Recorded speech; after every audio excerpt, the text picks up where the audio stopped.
Sunday Stories. My name is Laura. Today's story is called Jesus Heals the Sick. Jesus is God's son. He had the power of God in him and he could do amazing things. Jesus used his power to help people. Sometimes he used his power to heal people who are poorly, to make them better. Sometimes to give people back dignity or to help them live a better life. Once, Jesus healed a little girl. Her father, whose name was Jairus, came to Jesus and begged him to save his little girl. We don't know what her name was. Jesus at once set out to help. But on the way, he got distracted by another sick person who needed help. And a messenger came from Jairus' house to say, "Don't bother Jesus anymore. Your little girl has died." Jesus said to Jairus, "Don't be afraid, just believe that I can help." Jesus went into Jairus' house and took the little girl by her hand. At once she sat up perfectly well and hungry. Jesus told an amazed Jairus that he'd better give her something to eat. Another time, Jesus healed a man without even going to see him. A soldier came to Jesus upset because his servant was very unwell. He asked Jesus to help. Jesus prepared to go, but the soldier stopped him. "You don't need to come," the soldier said. "I know what it's like to be in charge. I tell my servants what to do and off they go and do it. And you're in charge of life and wholeness.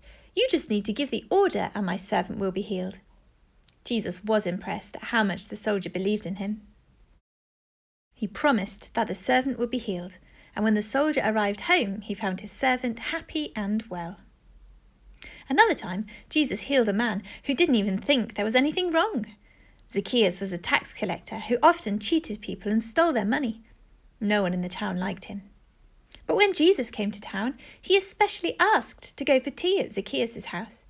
Zacchaeus was astonished. He knew he wasn't popular, so why on earth did Jesus want to spend time with him?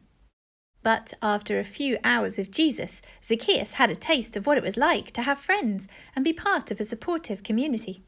He paid back the money that he'd stolen and shared his things willingly. I imagine he was a lot happier from then on. Jesus healed people. Sometimes he made sick people better again. Sometimes he changed someone's life. Jesus came so that everyone can live a good, full and happy life.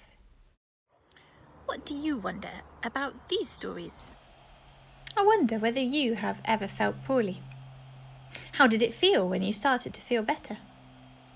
I wonder if there is someone you know who is sick or unhappy at the moment.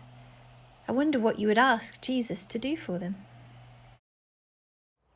Jesus came so that everyone can live a good, full and happy life, and that includes you too. So tell God about a time when you were sick or sad. Tell God about the people who help you through it. Why not try this sensory prayer with me? Use your sense of touch. Put your hand down and then place one hand over the other and try to describe how your hand feels. Is it soft, bony or rough? Perhaps your hands are strong and clever. Perhaps they are weak, tired or shaky. Jesus can heal. Sometimes that might mean helping us through illness. Sometimes that might mean changing the way that we think about ourselves and other people. As you think about your hands and your sense of touch, tell yourself this: Jesus came so that everyone can live a good, full and happy life, and that includes you too. See you next time for another Sunday story.